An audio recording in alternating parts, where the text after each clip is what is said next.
Hello नमस्कार दोस्तों, कैसे आप सभी। आई होप आप सभी ठीक होंगे। हमेशा की तरह आप सभी का स्वागत है एक बार फिर से हमारे चैनल इंस्पायरिंग एग्रीकॉन टेक पर। जी हाँ दोस्तों, यहाँ पे मैं आपको बता दूं, यहाँ पे आज इस वीडियो में हम डिस्कस करने वाले हैं जनरल एग्रीकल्चर का पार्ट 9।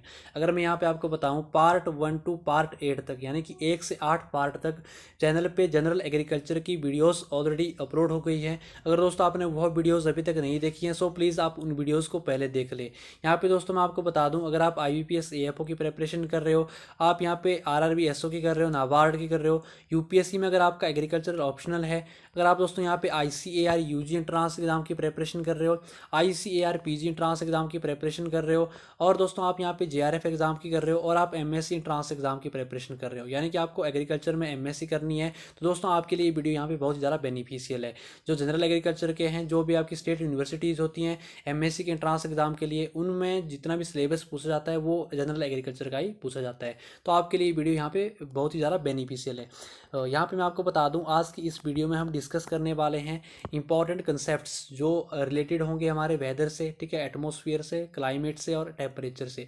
जो कि यहाँ पे जितने भी ये डिस्कस किए जाएंगे, पॉइंट्स डिस्कस किए जाएंगे, कंसेप्ट्स डिस्कस किए जाएंगे, ये सारे जितने भी एग्रीकल्चर के कम्पिटिटिव एग्जाम होते हैं, इनके लिए ये बहुत ही ज़्यादा इंपॉर्टेंट है। सो प्लीज़ यहाँ पे जितनी बातें मैं डिस्कस करने वाला हूँ, ये बिल्कुल शॉर्ट नोट्स मैंने बनाए हैं, तो यहाँ पे आप वीडियो को जरूर एंड तक देखें। तो बिना टाइम वेस्ट किए हुए हम टॉपिक में आते हैं। तो यहाँ पे स्टार्ट करते हैं। सबसे पहले मैं जैसे आपको बताया कि हम यहाँ पे डिस्कस करेंगे वेदर के बारे में। अब यहाँ पे मैं आपको बता दूँ कि वेदर होता क्या है। तो ए स्टेट और condition of atmosphere at a given place and at a given time. अब मैं यहाँ पे बता दूं कि वेदर क्या होता है। अब वेदर एक ऐसी कंडीशन होती है, ठीक है, वेदर एक ऐसी कंडीशन होती है एटमोसफियर की, ठीक है, किसकी कंडीशन है, एटमोसफियर की ऐसी कंडीशन है कि जो हमारा एटमॉस्फेयर है वो कैसा है, ठीक है।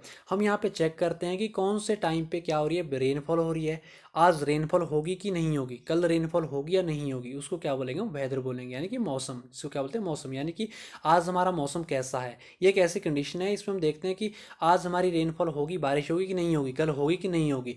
ये चीज़ क्या करते हैं, हम वेदर में चेक करते हैं, ठीक है। तो यहाँ पे जो अगर हम बताएं, जो वेदर है ये क्या करता है, टाइम टू टाइम चेंज होता रहता है, ठीक है, प्लेस टू प्लेस भी चेंज होता है, टाइम टू टाइम भी चेंज होता है। आपने सुना होगा किसी प्लेस पे कई बारिश होती है, कई बार किसी प्लेस पे नहीं होती है। तो क्या होता है कि प्लेस टू प्लेस भी ये चेंज होता है और टाइम टू टाइम भी ये चेंज होता रहता है। यानी कि इस टाइम पे क्या होता है कि सुबह के टाइम धूप लगी, शाम के टाइम क्या होगी, बारिश लगी। तो यहाँ पे आपको याद क्या रखना है कि जो आपका वेदर है, जो मौसम है, ये चेंज होता रहता है, ठीक है, टाइम टू टाइम चेंज होता रहता है, और प्लेस टू प्लेस क्या होता है, ये चेंज होता रहता है। अगर हम यहाँ पे बात करें दोस्तों, इसके बाद हम नेक्स्ट यहाँ पे बात करेंगे एटमॉस्फेयर के बारे में। अब हमारा एटमॉस्फेयर क्या होता है, ठीक है। अब इसको आपको ध्यान से यहाँ पे समझना है, क्योंकि यहाँ पे कम्पिटेटिव एग्जाम में क्वेश्चन पूछे जाते हैं। तो यहाँ पे एटमॉस्फेयर का अगर हम बात करें, तो सबसे पहले दोस्तों आपको यहाँ पे बता दूँ, अगर आप ICAR UG एंट्रांस एग्जाम की प्रिपरेशन कर रहे हो, तो आपके लिए भी वीडियो बहुत ज़्यादा बेनिफिशियल है। तो यहाँ पे एटमॉस्फेयर की अगर हम बात करें, it is A colourless, tasteless and odourless mixture of gases that surrounded the earth. अब यहाँ पे क्या बताया गया कि हमारी अर्थ के आसपास जो गैसेस का मिक्सचर होता है, ठीक है, जो हमारी अर्थ है, ठीक है, मान लीजिए हमारी अर्थ है, इसके आसपास जो गैसेस का हमारा मिक्सचर्स हैं, ठीक है, जो कि जो गैसेस होती हैं वो क्या होती है, कलरलेस होती हैं, ठीक है। क्या बताया, कलरलेस होती है, टेस्टलेस होती है, क्योंकि उनका कोई स्वाद नहीं होता है, उनका कोई टेस्ट नहीं होता है, उनका कोई कलर नहीं होता है। वो ऑर्डरलेस होती हैं, ठीक है। जो उनका मिक्सचर होता है, जो अर्थ में जो गैसेस का मिक्सचर होता है, उससे क्या बनता है, हमारा एटमॉस्फेयर बनता है। क्या बनता है, एटमॉस्फेयर बनता है, ठीक है, उसको क्या बोलते हैं, एटमॉस्फेयर बोलते हैं, ठीक है। अब यहाँ पे क्या बात, यहाँ पे दो नेक्स्ट पॉइंट है जहाँ पे जहाँ से क्वेश्चन पूछे जाते हैं। It extends up to a height of about 1600 kilometre. अगर हम बात करें एटमॉस्फेयर की, एटमॉस्फेयर हमारा कितनी हाइट तक है, तो यहाँ पे कहा गया कि 1600 किलोमीटर की हाइट तक क्या है हमारा एटमॉस्फेयर, हम कहते हैं, ठीक है। 1600 किलोमीटर तक जो हमारी गैसेज होती हैं, जिसका जो मिक्सचर बना होता है, उसको हम एटमॉस्फेयर बोलेंगे। इसकी जो मैक्सिमम हाइट होती है वो कितनी होती है, 1600 मीटर, यानी कि 1600 किलोमीटर, सॉरी मीटर नहीं, किलोमीटर होती है, ठीक है। तो ये यहाँ पे बात होगी। तो अगर हम यहाँ पे बात करें, जो यहाँ पे नेक्स्ट है 40 किलोमीटर तक जो एटमॉस्फेयर का मास है, ठीक है, 99% एटमॉस्फेयर का मास 40 किलोमीटर तक ही है, ठीक है।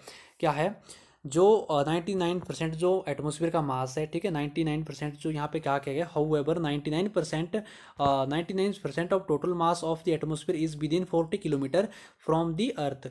यानी कि अर्थ से 40 किलोमीटर ऊपर तक हमारा 99% जो मास है एटमॉस्फेयर का वो आ जाता है, ठीक है। जो 1% बचता है वो इसके बाद क्या होता है, एटमॉस्फेयर का पार्ट यहाँ पे बचता है 1600 किलोमीटर तक, ठीक है। 40 किलोमीटर तक 99% पार्ट हमारा एटमॉस्फेयर का आ जाता है। ये जो जो दो पॉइंट यहाँ पे कहे गए हैं बहुत बहुत इंपॉर्टेंट है, यहाँ से कॉम्पिटिटिव में क्वेश्चन आपसे पूछे जा सकते हैं। सो प्लीज़ आपको यहाँ पे ध्यान से इनको समझना है।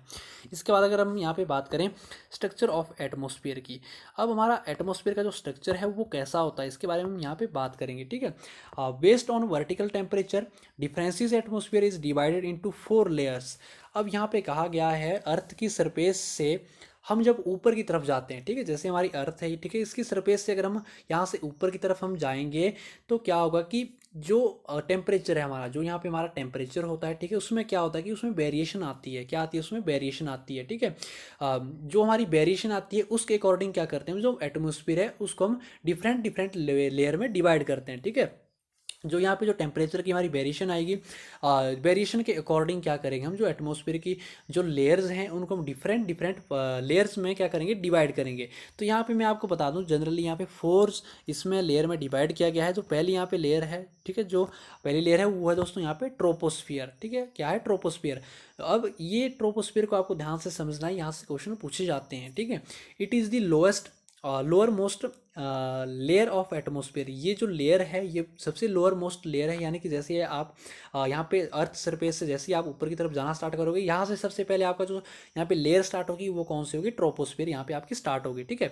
तो अगर हम इसकी बात करें यहाँ पे extending up to a height of 8 to 18 kilometre from the earth surface, 88 kilometre from polar and 18 kilometre from equator. अब यहाँ पे कहा क्या बात कही गई है, जो इसकी हाइट है, इसकी हाइट 8 से 18 किलोमीटर तक ऊपर तक है अर्थ सरफेस से। अगर हम यहाँ पे बात करें 8 किलोमीटर कहाँ से? पोलर से हैं, और 18 किलोमीटर कहाँ से? इक्वेटर से। अब यहाँ पे मैं बता दूँ आपको, मान लीजिए ये क्या है? अर्थ है, ठीक है। ये क्या है? अर्थ है, ठीक है। अर्थ का ये क्या है? इक्वेटर है, ठीक है। ये क्या है? इक्वेटर है। अब अगर हम यहाँ पे इक्वेटर से करें, जो इक्वेटर की हाइट होगी, ठीक है, जो ट्रोपोस्फियर की हाइट होगी, मैक्सिमम हाइट, वो कितनी होगी? 18 किलोमीटर होगी, ठीक है। कितनी होगी? 18 किलोमीटर होगी। ये कहाँ से होगी? इक्वेटर से। ये आपको ध्यान रखना है, यहाँ पे क्वेश्चन पूछे जाते हैं। और यहाँ पे जो आपका पोलर रीजन, ये कौन सा रीजन है? आपका पोलर रीजन है, ठीक है। ये कौन सा रीजन है? Polar region. यहाँ से कितनी होगी आपकी ट्रोपोस्फियर की हाइट? वो क्या होगी? 8 किलोमीटर। कितनी होगी? 8 किलोमीटर। जो आपका पोलर रीजन होता है ये क्या होते हैं? ग्लेशियर्स होते हैं, ठीक है। ये क्या होते हैं? बहुत हाइट में होते हैं, ग्लेशियर्स होते हैं, ठीक है। यहाँ से क्या होगी, जो हाइट होगी यहाँ से ट्रोपोस्फेयर की, वो 8 किलोमीटर होगी। लेकिन जो आपका इक्वेटर है, जो आपका यहाँ पे क्या है, इक्वेटर है, यहाँ से कितनी होगी? 18 किलोमीटर आपकी हाइट होगी ट्रोपोस्फेयर की, ठीक है। ये आपको यहाँ पे ध्यान रखना है इन चीज़ों का। यहाँ से क्वेश्चन पूछे जाते हैं कि आपका पोलर से ट्रोपोस्फेयर कितना हाइट पे है, और आपका इक्वेटर से ट्रोपोस्फेयर कितना हाइट तक है, ठीक है। ये आपको यहाँ पे ध्यान रखना है, ठीक है। यहाँ से क्वेश्चन कैसे भी पूछे जा सकते हैं। और यहाँ पे दूसरी बात क्या क्या कही गई है, आपको यहाँ पे जो मेन पॉइंट आपको याद रखना है वो क्या है, यहाँ पे मैं आपको बता देता हूँ। यहाँ पे जो कहा गया है, temperature decreases with increase in altitude at the rate of 6 degree Celsius पर किलोमीटर। अब क्या है, जैसे जैसे ऊपर जाते जाएंगे, ठीक है, जैसे आप यहाँ पे मैंने बताया कि जैसे अर्थ सरफेस से आप ऊपर जाएंगे, ठीक है, जैसे जैसे ऊपर जाएंगे ट्रोपोस्फीयर में, तो क्या होगा, टेम्परेचर ऊपर जाते जाते क्या हो जाएगा, डिक्रीज होता जाएगा। क्या होगा? डिक्रीज। टेम्परेचर क्या होगा? डिक्रीज होता जाएगा, ठीक है। जो यहाँ पे डिक्रीज रेट है पर किलोमीटर 6 डिग्री डिक्रीज होता जाएगा ट्रोपोस्फीयर में, ठीक है। यहाँ पे जो मैंने बताया ट्रोपोस्फीयर में क्या होगा, जैसे आप ऊपर जाओगे तो टेम्परेचर क्या होगा, डिक्रीज होगा। और यहाँ पे लेयर्स को डिवाइड किया गया, किसके बेस पे किया गया, टेम्परेचर के बेस पे किया गया, ठीक है। यहाँ पे ट्रोपोस्फीयर में आपको ध्यान रखना है, टेम्परेचर ऊपर जाने पे क्या हो रहा है, डिक्रीज हो रहा है, ठीक है।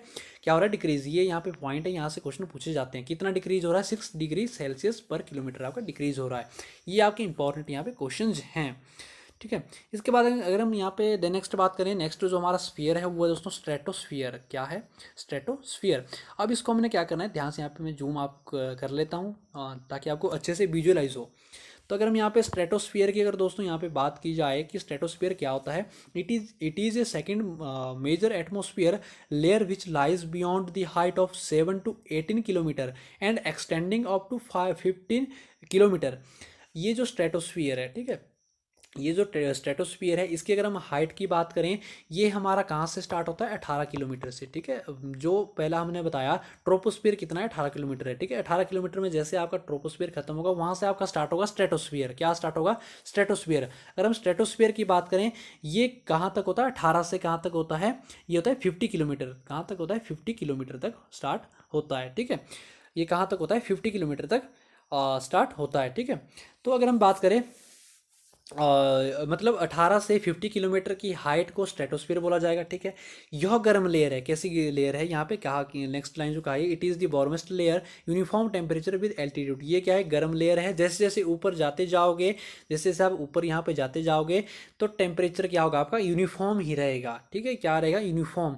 पहले में क्या था, ट्रोपोस्फीयर में क्या था, जैसे ऊपर जाओगे तो टेम्परेचर आपका क्या होगा, डिक्रीज होगा, घटेगा आपका। लेकिन यहाँ पे जो स्ट्रेटोस्फीयर में ऊपर जैसे ही जाओगे आप, तो यहाँ पे क्या होगा आपका, यूनिफॉर्म रहेगा। टेम्परेचर कैसा रहेगा आपका, यूनिफॉर्म रहेगा। ठीक है, तो यहाँ पे ये मैंने आपको बता दिया। एयर में जो यहाँ पे मतलब यहाँ पे कुछ मैं आपको और भी बता देता हूँ। ठीक है, और इसके बाद यहाँ पे it is actual actual seat of most of the photochemical reactions in air due to presence of ozone layer, UV rays are absorbed, hence it is called ozonosphere। यहाँ पे मैं आपको बता देता हूँ कि यहाँ पे क्या बात कही गई है। ठीक है, तो यहाँ पे कहा गया है, एयर में जो ज़्यादा फोटोकेमिकल रिएक्शन होती है। ठीक है, क्या होती है, एयर में जो आपकी फोटोकेमिकल रिएक्शन जो होती हैं, ठीक है, तो वह स्ट्रेटोस्फीयर में ही होती है। क्या होती है, आपको यहाँ पे ध्यान रखना है, एयर में आपकी क्या होगी, एयर में जो फोटोकेमिकल रिएक्शन जो होगी वो कहाँ पे होगी, आपकी स्ट्रेटोस्फीयर में ही होंगी। ठीक है, कहाँ पे होगी, स्ट्रेटोस्फीयर में क्या होगी, फोटोकेमिकल रिएक्शन आपकी क्या होगी, स्ट्रेटोस्फीयर में होगी। ठीक है, अब इसके बाद क्या है, जो यहाँ पे due to presence of ozone layer UV rays are absorbed, hence it is called ozonosphere. ठीक है, जो ओजोन लेयर प्रेजेंट होती है वह स्ट्रेटोस्फीयर में प्रेजेंट होती है। ये भी आपको ध्यान रखना है, जो आपकी ओजोन लेयर होगी वो कहाँ कहाँ पे प्रेजेंट होगी, वो भी कहाँ पे होगी, आपकी स्ट्रेटोस्फीयर में प्रेजेंट होगी। ठीक है, वो स्ट्रेटोस्फीयर में प्रेजेंट होती है। ओजोन लेयर अल्ट्रावायलेट रेज को ऑब्जर्व करती है। किसको करती है, यूवी रेज को ये ऑब्जर्व करती है। ठीक है, जो ओजोन लेयर है ये किसको ऑब्जर्व करेगी, ये करेगी यूवी रेज को ऑब्जर्व करती है, जिसको ओजोनोस्फीयर कहा जाता है। इसको क्या बोलेंगे, ओजोनोस्फीयर बोलेंगे। ठीक है, अगर हमारे क्या है, जो हमारी ओजोन लेयर है वो कहाँ पे होगी, स्ट्रेटोस्फीयर में होगी। और ये क्या करेगी, स्ट्रेटोस्फीयर में प्रेजेंट होकर क्या करेगी, ozone layer ultraviolet layer rays को ऑब्जर्व करती है। ठीक है, अल्ट्रावायलेट रेज को क्या करेगी, ओजोन लेयर ऑब्जर्व करेगी, जिसको हम क्या बोलते हैं, ओजोनोस्फीयर हम कहा जाता है। ठीक है, जो ओजोन लेयर है वह क्या है कि यहाँ पे जो नेक्स्ट पॉइंट है, most of the concentration of ozone is present about height of 15 kilometre from the earth surface. अब यहाँ पे जो बात कही गई है, जो ओजोन लेयर है वह अर्थ सरफेस से 25 किलोमीटर ऊपर है। कितनी है, अर्थ सरफेस से 25 किलोमीटर ऊपर है। जो आपका अर्थ का सरफेस है कितनी किलोमीटर ऊपर है, 25 किलोमीटर ऊपर क्या है, आपकी ओजोन लेयर है। बहुत इंपॉर्टेंट है। ठीक है, यहाँ से क्वेश्चन पूछे जाते हैं कॉम्पिटेटिव एग्जाम में, तो आपको यहाँ पे ध्यान रखना इन बातों का। इसके बाद अगर हम देन नेक्स्ट यहाँ पे लेयर की बात करें दोस्तों, वो है दोस्तों यहाँ पे मीजोस्फीयर। ठीक है, क्या है, मीजोस्फीयर। यहाँ पे बिल्कुल शॉर्ट्स में मैंने आपको नोट्स बनाए हैं, जो कम्पिटेटिव में पूछे जाते हैं वही नोट्स मैंने यहाँ पे बनाए हैं। ठीक है, तो आप यहाँ इनका स्क्रीनशॉट भी ले सकते हो। ठीक है, तो यहाँ पे अगर मैं बात करूँ दोस्तों मीजोस्फीयर की, कि मीजोस्फीयर आपका क्या होता है। ठीक है, जो आपका मीजोस्फीयर है दोस्तों, यहाँ पे अगर हम बात करें, it lies above the stratosphere a height of 50 kilometre extending up to 80 kilometre from the earth surface. अब क्या है, यहाँ पे अर्थ सरफेस से कितना होगा आपका, जो आपका मीजोस्फीयर है अर्थ सरफेस से कितना होगा, 80 किलोमीटर तक होगा। ठीक है, जो मीजोस्फीयर है। ठीक है, अगर हम बात करें, जैसे ही आपका स्ट्रेटोस्फीयर खत्म होता है 50 किलोमीटर पे आपका क्या होगा, जो लेयर है जो आपकी लेयर है स्ट्रेटोस्फीयर, ठीक है, और वो क्या होगी, खत्म होगी। 50 किलोमीटर से 80 किलोमीटर तक आपकी क्या रहेगी, 80 किलोमीटर तक क्या रहेगा, वह मीजोस्फीयर रहेगा। कौन सा स्फीयर रहेगा, मीजोस्फीयर रहेगा। ठीक है, कौन सा रहेगा, मीजोस्फीयर रहेगा। ठीक है, यानी कि इसकी जो हाइट है वो आपकी 50 किलोमीटर से एक्सटेंड होगी, 80 किलोमीटर तक जाएगी। ठीक है, यह काफ़ी कोल्ड रीजन है। कैसा रीजन है, कोल्ड रीजन है, ठंडा रीजन है। यहाँ पर टेम्परेचर काफ़ी कम होता है। यहाँ पे क्या होगा, टेम्परेचर काफ़ी कम होगा। जैसे आपका स्ट्रेटोस्फीयर में क्या होगा, यूनिफॉर्म टेम्परेचर रहेगा, यहाँ पे क्या होगा, कम होगा। जैसे जैसे ऊपर जाओगे टेम्परेचर कम होता जाएगा। क्या होगा, कम होता जाएगा। ठीक है, टेम्परेचर क्या होता जाएगा, कम होता जाएगा। ठीक है, यहाँ पे क्या होगा, आपका टेम्परेचर कम होता जाएगा। ऊपर जाओगे तो आपका टेम्परेचर यहाँ पे कम होता जाएगा। इस रीजन पे आपका क्या होगा, कम, क्योंकि मैंने आपको पहले ही बताया, जो आपकी लेयर्स हैं वो जो डिवाइड की गई हैं। ठीक है, लेयर्स जो डिवाइड की गई है वो टेम्परेचर के अकॉर्डिंग ही डिवाइड की गई है। ठीक है, यहाँ पे जो स्ट्रेटोस्फीयर में आपका यूनिफॉर्म था, ये आपको ध्यान रखना है। मीजोस्फीयर में क्या होगा, जैसे ऊपर जाओगे आपका जो टेम्परेचर है वो क्या हो जाएगा, डिक्रीज होता रहेगा, कम होता रहेगा। ठीक है, यहाँ पे आपको बता दिया कि strong decrease in temperature with increase in altitude. वहाँ पे आपको जो ट्रोपोस्फीयर है वहाँ पे 6 डिग्री सेल्सियस पर किलोमीटर आपका क्या होगा, डिक्रीज होता रहेगा। लेकिन यहाँ पे क्या है, बहुत ज़्यादा स्ट्रॉन्ग डिक्रीज होगा, ठीक है, यहाँ पे बहुत ही ज़्यादा स्ट्रॉन्ग आपका स्ट्रॉन्गली यहाँ पे डिक्रीज होगा। यहाँ पे 4th नंबर पे जो स्फीयर आपका आता है, लेयर आती है, वो आती है दोस्तों थ्रोम्बोस्फीयर। कौन सी आएगी, थ्रोम्बोस्फीयर, ठीक है। अब इसको हम समझ लेते हैं कि थ्रोम्बोस्फीयर हमारा क्या होता है, ठीक है।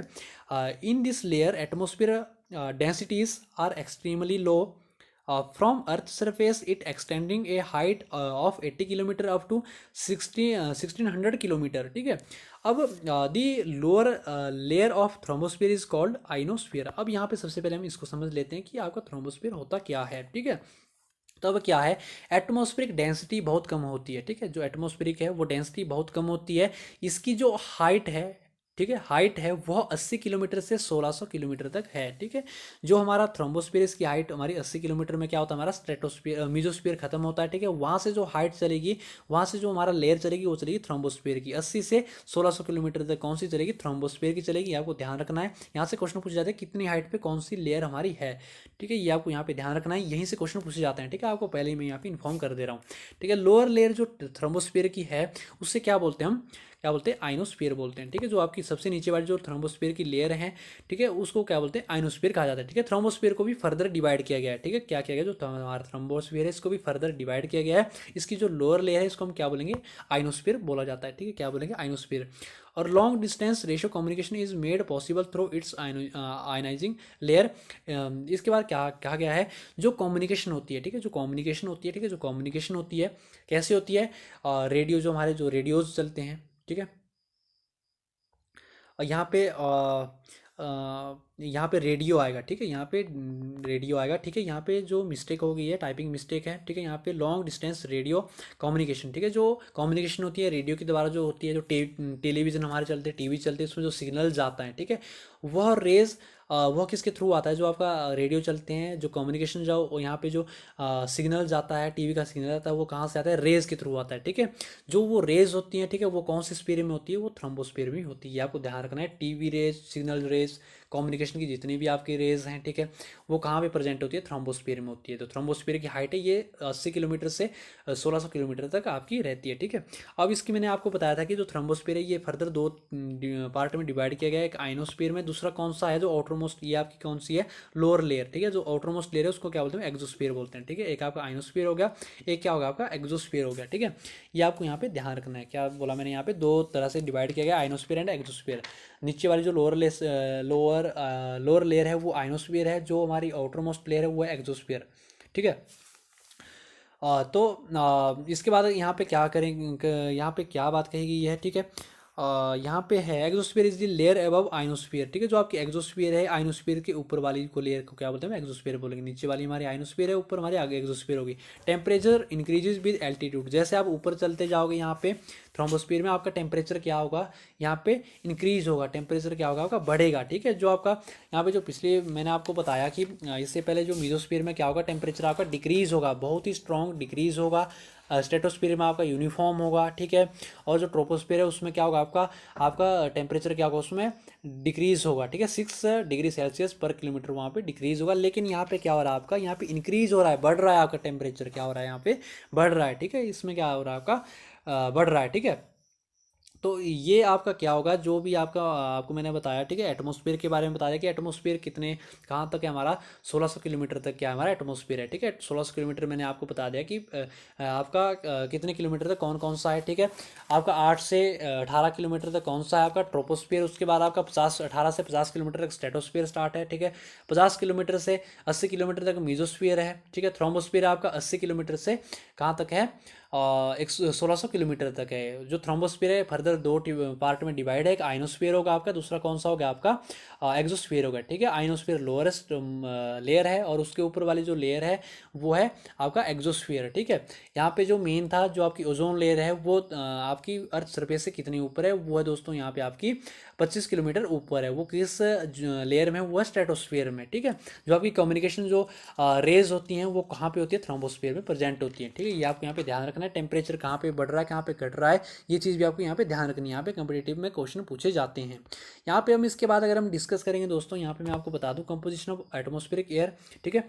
अब जो हमारे एटमॉस्फेरिक एयर है उसमें जो भी गैसेज हैं, ठीक है, जो भी गैसेज है उनकी कंपोजिशन कितनी है, कितनी परसेंटेज किस गैस की है, ठीक है, ये बहुत इंपॉर्टेंट है, यहाँ से भी क्वेश्चन पूछे जाते हैं, ठीक है। जो नाइट्रोजन है वो हमारे एटमॉस्फेयर में कितने 78.08%, ठीक है, रिजेक्ट है, ये आपको याद रखनी है।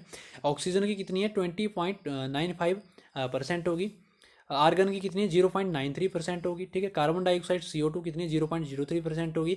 और नियोन कितनी है 0.0018% होगी, ठीक है। ये जो गैसेज है कंपोजिशन इनकी है, मैंने आपको बताया था कि जो कि आपका गैसेज का मिक्सचर जो मिक्सचर है, ठीक है, उसी को हम क्या बोलते हैं, एटमॉस्फेयर बोलते हैं, ठीक है। जो अर्थ के सराउंडिंग हमारा गैसेज का जो हमारा मिक्सचर है, इसी मिक्सचर को हम क्या बोलेंगे, एटमॉस्फेयर बोलेंगे, ठीक है। जो यहाँ पे जो गैसेज है उनकी परसेंटेज भी कुछ रहती हैं, ठीक है, ये आपको यहाँ पे ध्यान रखनी है, ये आपको याद रखनी है, ये आपको यहाँ पे लर्न कर देनी है। नाइट्रोजन कितनी हमारे एटमॉस्फेयर में, ऑक्सीजन कितनी है, आर्गन कितनी है, कार्बन डाइऑक्साइड कितनी है, नियॉन कितनी है, ठीक है, ये आपको यहाँ पे याद रखनी पड़ेगी, इसका कोई दूसरा रास्ता नहीं है। इसके बाद हम बात करें जो आपको मैंने सबसे पहले बताया कंपोजिशन ऑफ, यहाँ पे मैंने इसके बारे में बात करेंगे कंपोजिशन ऑफ सॉयल एयर के बारे में, ठीक है। आपको गैसेस के बारे में बताया कि गैसेस की हमारी एटमॉस्फेयर में कितनी कंपोजिशन है, इसके बारे में हम कंपोजिशन ऑफ सॉयल एयर की बारे में बात करेंगे, ठीक है। अब क्या है कि सॉयल में भी एयर प्रेजेंट होती है, ठीक है। क्या होता है, जो हमारी सॉयल है, ठीक है, जो हमारी मिट्टी है उसमें भी क्या होती है, एयर प्रेजेंट होती है। और जो एयर होती है वो कितनी हमारी प्रेजेंट होती है, ठीक है, सॉयल में।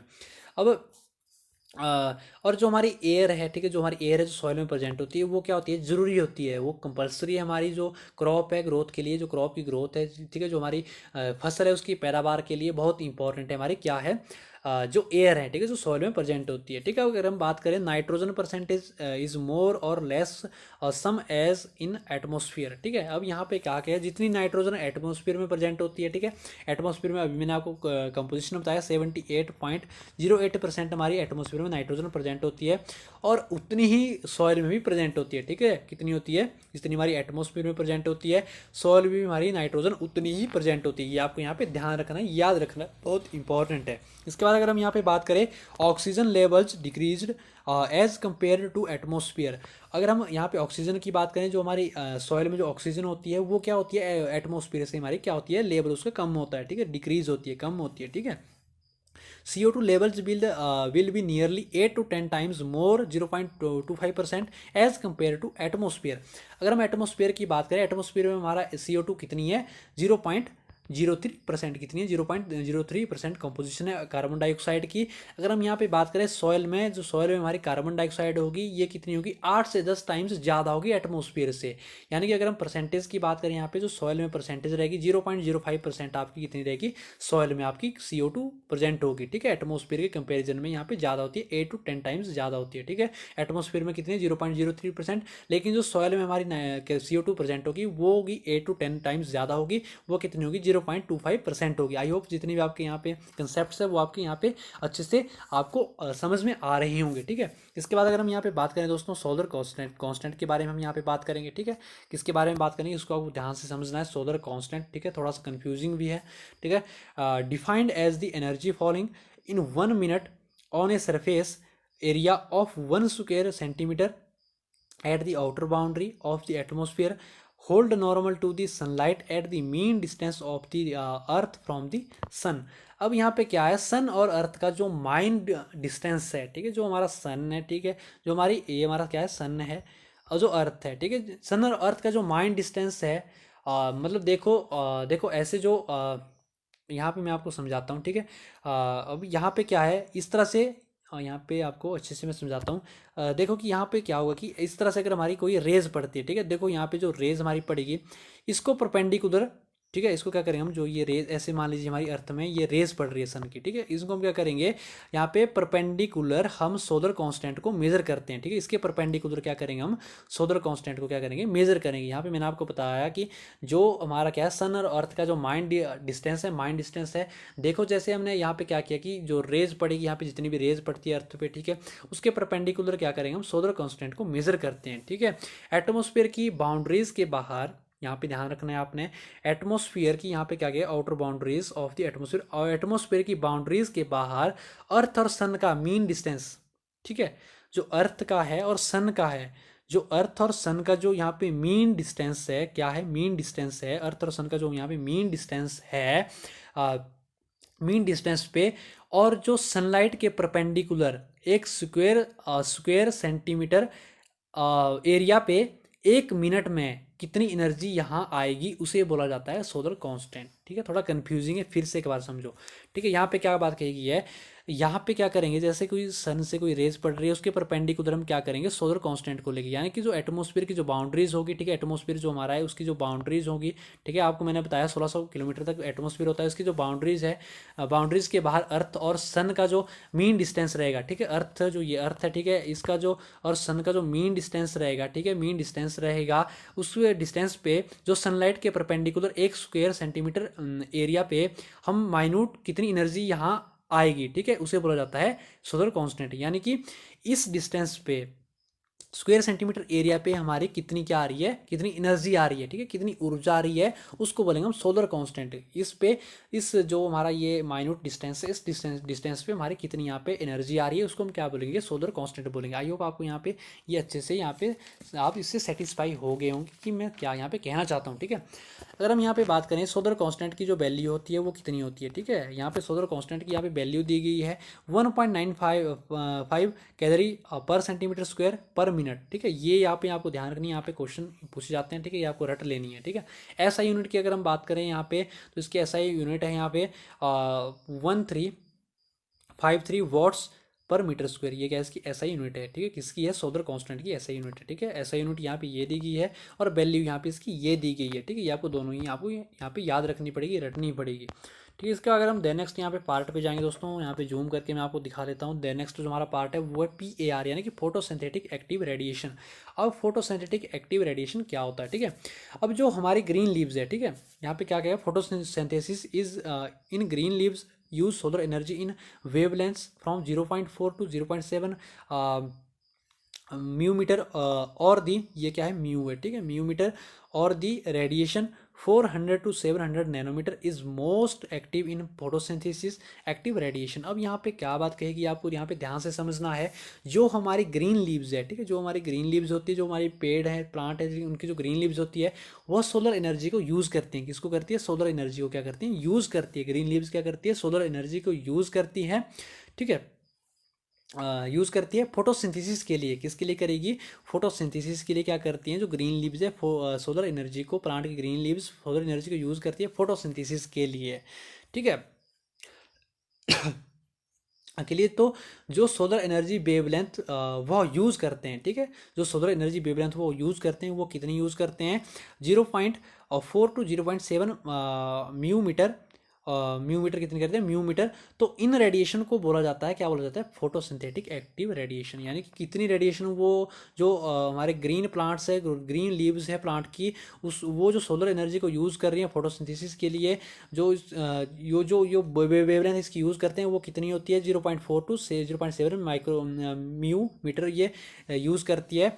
तो इसको क्या बोलेंगे हम, सोलर फोटोसिंथेटिक एक्टिव रेडिएशन कहा जाता है। ठीक है, फोटोसिंथेटिक एक्टिव रेडिएशन जो फोटोसिंथेसिस में हेल्प करती है। ठीक है, मतलब क्या करेगी, फोटोसिंथेसिस में क्या करेगी, हेल्प करेगी। ठीक है, अगर हम इसकी यूनिट की बात करें, यहाँ पे आपको यूनिट भी यहाँ पे दी गई है, स्क्रॉल करके आपको दिखाता हूँ। यूनिट इज आइंस्टाइन और वॉट पर मीटर स्क्वायर। अब इसकी जो यूनिट है आइंस्टाइन भी है और वॉट पर मीटर स्क्वायर बोला जाता है। ठीक है, ये इसकी क्या है, आइंस्टाइन को वॉट पर मीटर स्क्वायर भी यहाँ पे बोला जाता है। ठीक है, आपको यहाँ पे याद रखना है कि इस यूनिट क्या है।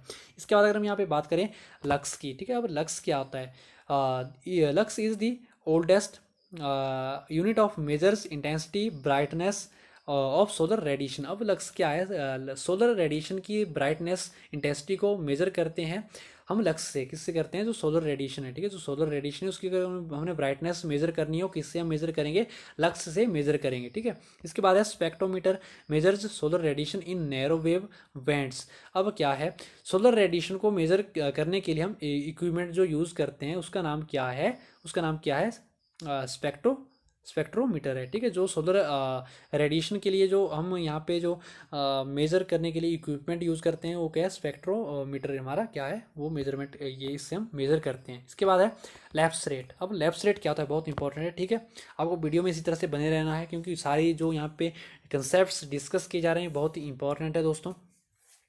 तो यहाँ पे आपको बता दो दी वर्टिकल टेम्परेचर डिक्रीजेज और gradient is expressed as lapse rate. अब क्या है, जैसे जैसे, ठीक है, जैसे जैसे ऊपर बढ़ते जाओगे, ठीक है, जैसे आप जैसे ऊपर बढ़ते जाओगे जो टेम्परेचर है हमारा वह घटता जाएगा, ठीक है, उसे बोला जाता है लैप्स रेट। यानी कि जैसे हम ऊपर की तरफ बढ़ रहे हैं, अर्थ सरफेस से हम ऊपर की तरफ जा रहे हैं, तो वहाँ पे क्या होगा, हमारा जो टेम्परेचर है वो क्या होगा, क्या होगा, घटता जाएगा, ठीक है। जो टेम्परेचर हमारा घटता जाएगा उसको हम क्या बोलेंगे, लैप्स रेट उसको कहा जाता है। क्या कहा जाता है, लैप्स रेट उसको कहा जाता है, ठीक है।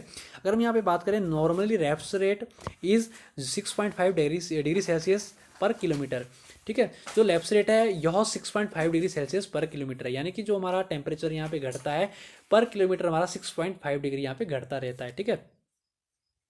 तो जो हमारा लैप्स रेट है, यहाँ पे आपको ध्यान रखना, जो लैप्स रेट है यह सिर्फ हमारा कहाँ पे काम करेगा, ट्रोपोस्फीयर में ही काम करेगा, ठीक है। इसके आगे टेम्परेचर का वेरिएशन आ जाता है। जो हमारा लैप्स रेट है ये कहाँ पे काम करेगा, आपका ट्रोपोस्फीयर में। जो आपको पहले मैंने आपको बताया, जो पहली लेयर है हमारी ट्रोपोस्फीयर, वहाँ पे क्या करेगा, हमारा लैप्स रेट काम करेगा। आगे वाली उसमें क्यों नहीं काम करेगा, क्योंकि वहाँ पे क्या होगा, हमारा टेम्परेचर वेरिएशन आ जाएगा, टेम्परेचर में क्या हो जाएगा, वेरिएबल आ जाएगा, वेरिएशन आ जाएगा, ठीक है। यहाँ पे क्या है, जो हमारा लैप्स रेट है इसमें जो टेम्परेचर हमारा क्या होता है, घटता है। कितना घटता है, 6.5 डिग्री सेल्सियस पर किलोमीटर घटता है। तो ये हमारा काम करेगा सिर्फ ट्रोपोस्फीयर में। ये बहुत इंपॉर्टेंट है, ठीक है, यहाँ से क्वेश्चन पूछा जा सकता है इस फॉर्म में, ठीक है। तो आपको यहाँ पे ध्यान रखना इस बात का, यही कंसेप्ट मेन है, ये आपको दिमाग में बैठाना है कि जो मैं यहाँ पे बता रहा हूँ। देन नेक्स्ट यहाँ पे एडियाबैटिक लैप्स रेट। अब एडियाबैटिक लैप्स रेट हमारा क्या होता है, ठीक है। तो the rate at which the temperature changes as air rises और falls is called adiabatic lapse rate, ठीक है। अब यहाँ क्या कहा गया, ऐसा रेट जो टेम्परेचर के साथ चेंज होता है, ठीक है। जैसे ही हमारा टेम्परेचर चेंज होगा तो हमारा क्या होगा, ये भी चेंज होगा, ठीक है। टेम्परेचर जो है चेंज होगा, जैसे कि एयर जो है, ठीक है, अगर एयर ज़्यादा हो गई तब टेम्परेचर बढ़ा या कम हुआ, ठीक है। अगर हमारे क्या है, जो एयर है, अगर हमारी एयर ज़्यादा है, हवा ज़्यादा है, तो वहाँ पे क्या होगा कि वहाँ पे हम देखेंगे कि वहाँ पे जैसे हमारा हवा बढ़ने पर, एयर बढ़ने पर हमारा टेम्परेचर बढ़ता है कि घटता है, ठीक है। अगर हमारे क्या है, अगर हमारी हवा कम होती है, ठीक है, तो वहाँ पे हम चेक करेंगे कि हमारा टेम्परेचर बढ़ रहा है घट रहा है, ठीक है। अगर कम हो गई, मान लीजिए अगर एयर ज़्यादा हो गई तब टेम्परेचर बढ़ा या घटा, और अगर कम हो गई तब टेम्परेचर कम हुआ या ज़्यादा हुआ, उसे एडियाबैटिक लैप्स रेट बोला जाता है, ठीक है।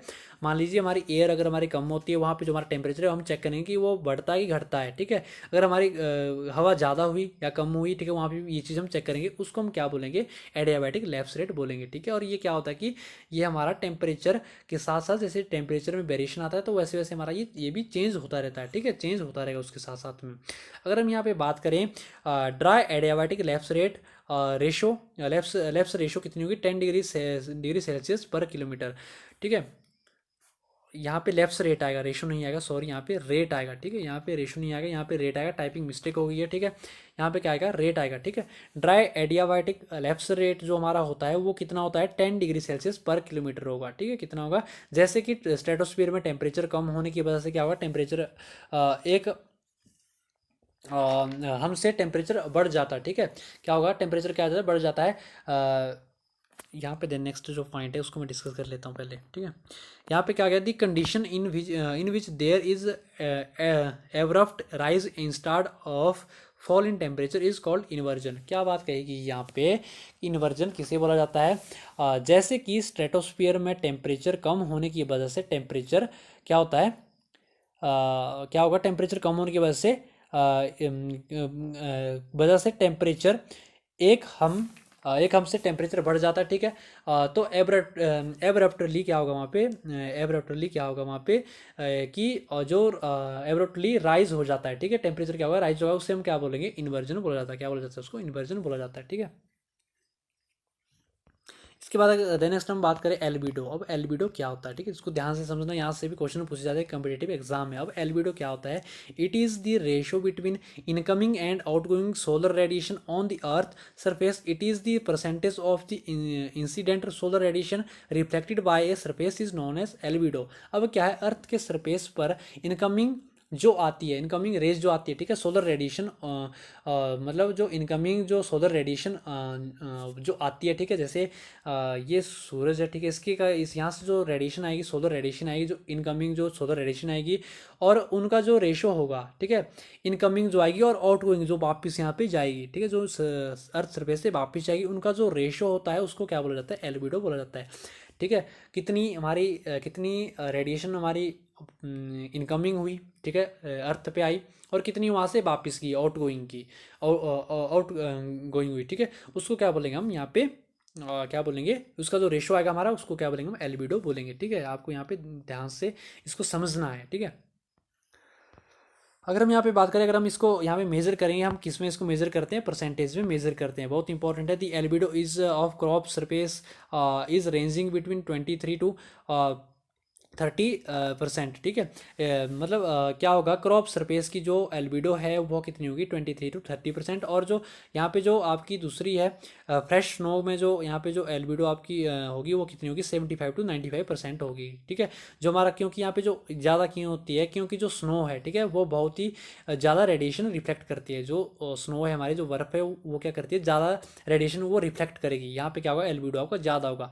और यहाँ पे जो हमारा क्रॉप सरफेस होगा, ठीक है, जो क्रॉप सरफेस होगा वहाँ पे क्या होगा कि हमारा कम एल्बिडो होगा, ठीक है। यहाँ वहाँ पे जो हमारी रेडिएशन है वो कम रिफ्लेक्ट वहाँ पे करेगी, ठीक है।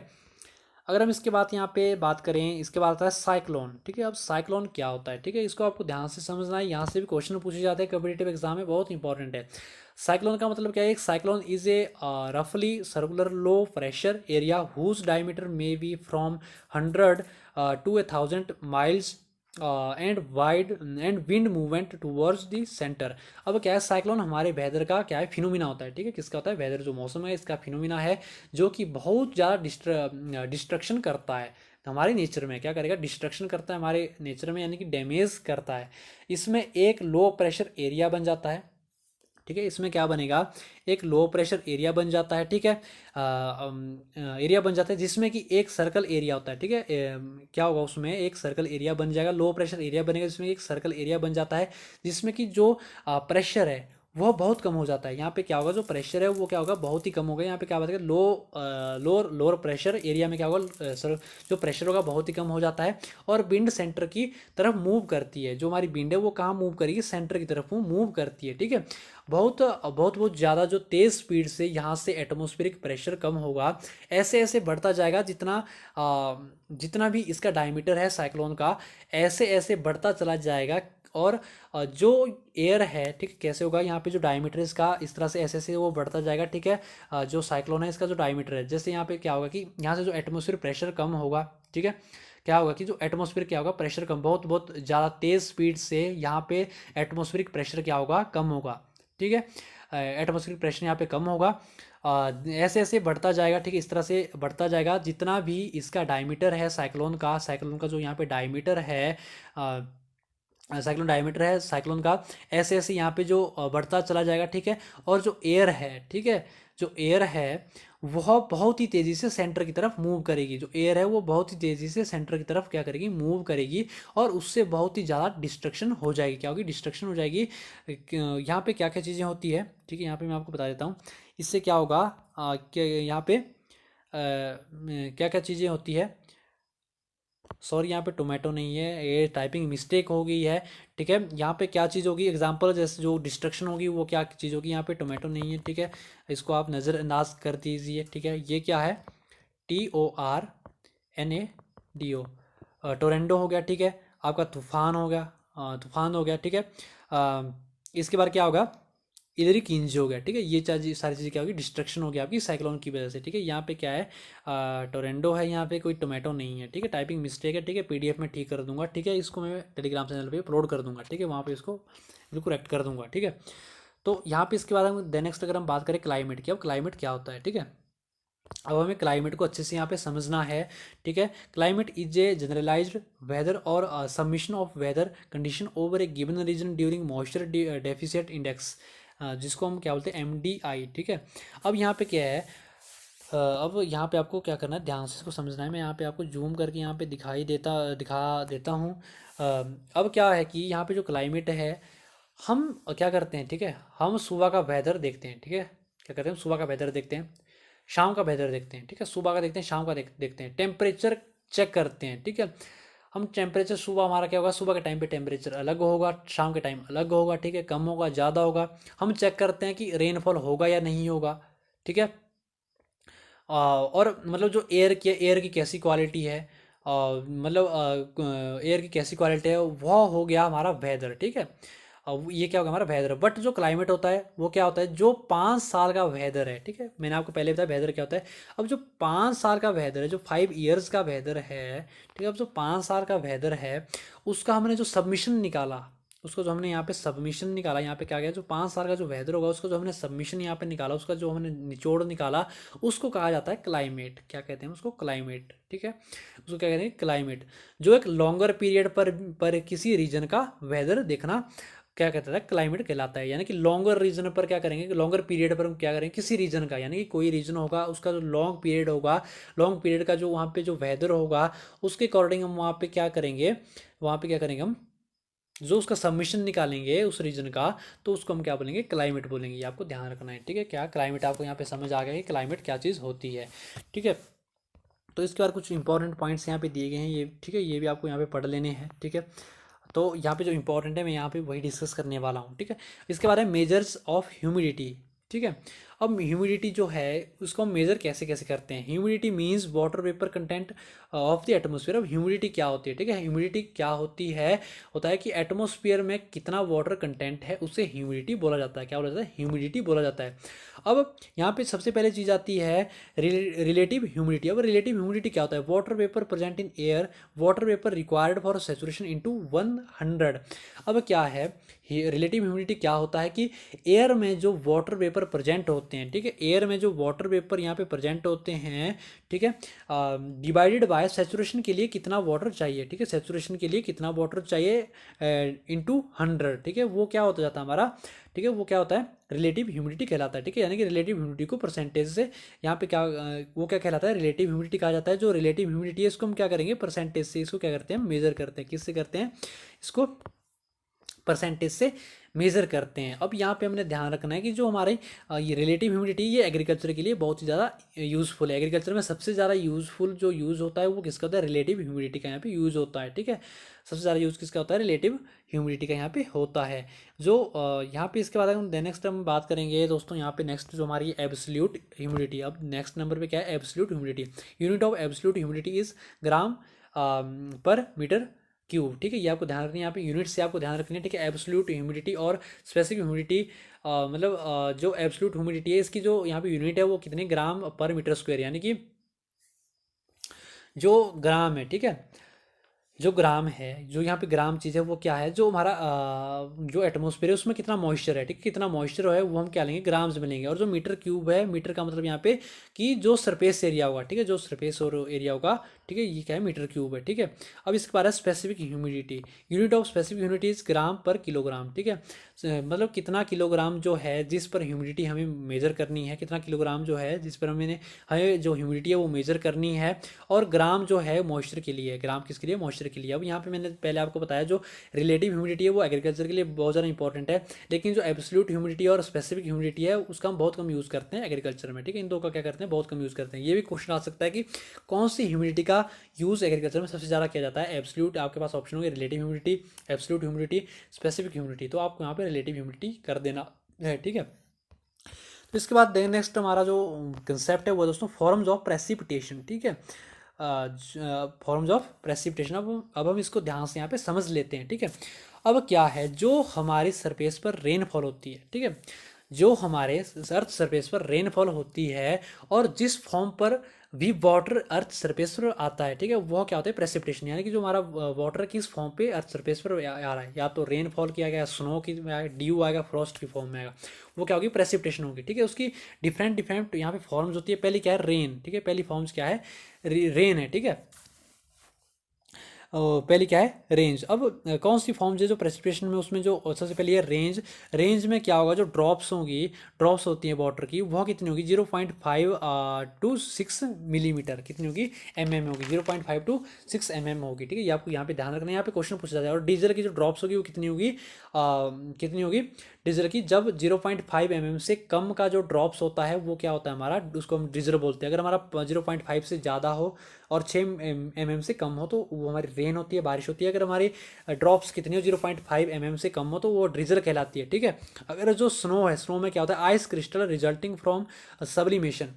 ठीक है, आइस क्रिस्टल जो आते हैं, ठीक है, जो आइस के जो क्रिस्टल आते हैं हमारे सरफेस, अर्थ सरफेस पर एज ए आइस आते हैं। ठीक है, ड्यू टू सब्लिमेशन, किसके कारण आते हैं, सब्लिमेशन आते हैं। ठीक है, उसको हम क्या बोलते हैं, स्नो बोलते हैं। ठीक है, आइस क्रिस्टल जो आएंगे उसको हम स्नो बोलेंगे।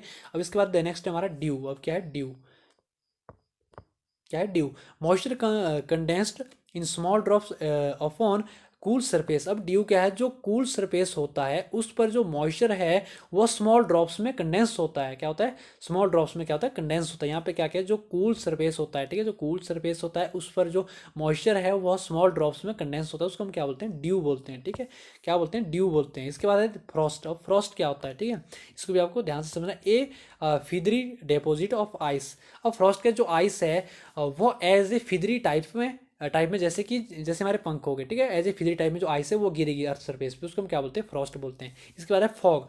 ए thin cloud of varying size, वो क्या कहलाती है, फॉग कहलाती है। ठीक है, फॉग क्लाउड की तरह की, जो हमारा क्लाउड है, जो बादल है उसी की तरह होती है फॉग। ठीक है, और फॉग क्लाउड की तरह होती है जिसके डिफरेंट डिफरेंट साइज होते हैं। क्या होते हैं, इसके डिफरेंट डिफरेंट साइज होते हैं। ठीक है, इसके बारे में बात करके मिस्ट की। अब मिस्ट क्या होता है, ये वेरी थिन फॉग। ठीक है, मिस्ट किसको बोलते हैं, जो फॉग क्लाउड, जो मिस्ट है, जब बहुत ही पतली फॉग होती है उससे क्या बोलते हैं, मिस्ट बोला जाता है। ठीक है, जब बहुत ही पतली फॉग होगी उसके हम क्या बोलते हैं, मिस्ट बोलेंगे। ठीक है, अब इसके बाद क्या है, नेक्स्ट जो हमारा यहाँ पे कंसेप्ट है वो है दोस्तों यहाँ पे वेपर। अब वेपर क्या होता है, water vapour in the atmosphere constitutes only about 0.001% of the total global water. अब क्या है, वेपर जो कि वाटर वेपर जो है, जो प्रेजेंट है, ठीक है, वेपर जो कि वाटर वेपर है जो प्रेजेंट है एटमोस्फियर में, वह 0.011% पार्ट है पूरे ग्लोबल के वाटर का। ठीक है, पूरे ग्लोबल के वाटर का कितना है, जो हमारा यहाँ पे प्रेजेंट है एटमॉस्फेयर में, जो वाटर वेपर प्रेजेंट है वो कितना है, 0.01% यहाँ पे प्रेजेंट है। ये आपको ध्यान रखना कितना परसेंट है पूरे ग्लोबल का, पूरे ग्लोबल वाटर का 0.011% क्या है, वेपर में प्रेजेंट है। ठीक है, इसके बाद नेक्स्ट हमारा आता है टेम्परेचर। अब टेम्परेचर क्या होता है, ठीक है, टेम्परेचर क्या होगा, it is the most important variable of weather. ठीक है, अब क्या है, टेम्परेचर बहुत ज़्यादा ज़रूरी है हमारी क्रॉप के लिए। ठीक है, हम इंपॉर्टेंट वेरिएबल हैं। ठीक है, जो इंपॉर्टेंट वेरिएबल है वेदर का, ठीक है, क्या है, इंपॉर्टेंट वेरिएबल है वेदर का। ठीक है, टेम्परेचर क्या है, बहुत ही ज़्यादा ज़रूरी है क्रॉप के लिए। ठीक है, अब जो हमारा टेम्परेचर ये क्या होता है, चेंज होता रहता है। अगर हम यहाँ पे मेजरमेंट की बात करें, टेम्परेचर को हम कैसे मेजर करते हैं, इसको, इसकी जो एसआई यूनिट है दोस्तों वो है सेल्सियस। ठीक है, सेल्सियस है। ठीक है, इसको हम केल्विन में भी मेजर करते हैं। ठीक है, केल्विन में मेजर करते हैं। ठीक है, और फ़ारेनहाइट में भी टेम्परेचर को मेजर करते हैं, ये भी आपको ध्यान यहाँ पे याद रखना है। ठीक है, तो यहाँ पे इतना ही था आज के मॉड्यूल में। ठीक है, आज का जो पार्ट 9 था उसमें मैंने आपको यहाँ पे डिस्कस कर दिया है जितने भी इंपॉर्टेंट पॉइंट्स हैं। ठीक है, तो यहाँ पे मैं आपको बता दूं दोस्तों, इसका जो पीडीएफ है, ठीक है, जितना भी पीडीएफ है, ठीक है, इसमें कुछ करेक्शन भी करनी है। ठीक है, जहाँ पे मिस्टेक्स हुई है तो इसका जो पीडीएफ है ये मैं टेलीग्राम चैनल पे अपलोड कर दूंगा। अगर आपने टेलीग्राम चैनल अभी तक ज्वाइन नहीं किया दोस्तों, आप ज़रूर टेलीग्राम चैनल को ज्वाइन कीजिए। ठीक है, डिस्क्रिप्शन बॉक्स में मैंने लिंक दे दिया है। ठीक है, अगर आपका वहाँ से टेलीग्राम चैनल आपका ज्वाइन नहीं होता है तो टेलीग्राम चैनल का जो नाम है दोस्तों, इंस्पायरिंग एग्रीकॉन टेक के नाम से ही है। ठीक है, आप वहाँ पे सर्च भी कर सकते हो, आपका वहाँ पे आ जाएगा, तो वहाँ पे आप ज्वाइन कर सकते हो। अगर आपका फिर भी नहीं होता है तो 8219842911 ये व्हाट्सएप पे, इस पर आप व्हाट्सएप कीजिए। ठीक है, वहाँ पे मैसेज कीजिए कि हमें टेलीग्राम चैनल ज्वाइन करना है, तो आपको वहाँ पे लिंक दे दिया जाएगा। ठीक है, तो आप यहाँ पे व्हाट्सएप भी कर सकते हो। ठीक है, अगर कोई भी आपका वीडियो से रिलेटेड या कोई भी कम्पिटिटिव एग्जाम को लेकर आपका कोई भी डाउट्स हो, कोई भी कन्फ्यूजन हो, किसी भी तरह का हो, ठीक है, तो आप मुझे कमेंट बॉक्स में कमेंट करके पूछ सकते हैं। ठीक है, जल्दी से आप इंस्टाग्राम पे मुझे फॉलो कीजिए। ठीक है, वहाँ पे जितने भी आपके डाउट्स हैं वहाँ पे मैं एकदम से आपको रिप्लाई कर देता हूँ, वहाँ पे मुझे मैसेज कीजिए। ठीक है, मैसेज, सिर्फ मैसेज के रिप्लाई उसी को मिलेंगे जो वहाँ पे फॉलो करेगा।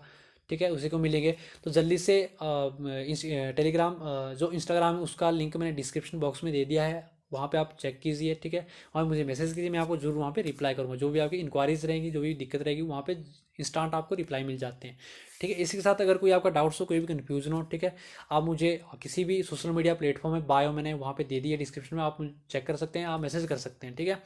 तो इसी के साथ दोस्तों आगे होगी आपसे मुलाकात, तब तक के लिए ऐसी जानकारियों के लिए हमारे चैनल को सब्सक्राइब करके बेल आइकन को प्रेस करना ना भूलें, ताकि दोस्तों समय समय पर मेरी नेक्स्ट वीडियो की नोटिफिकेशन आप तक सबसे पहले पहुंचे।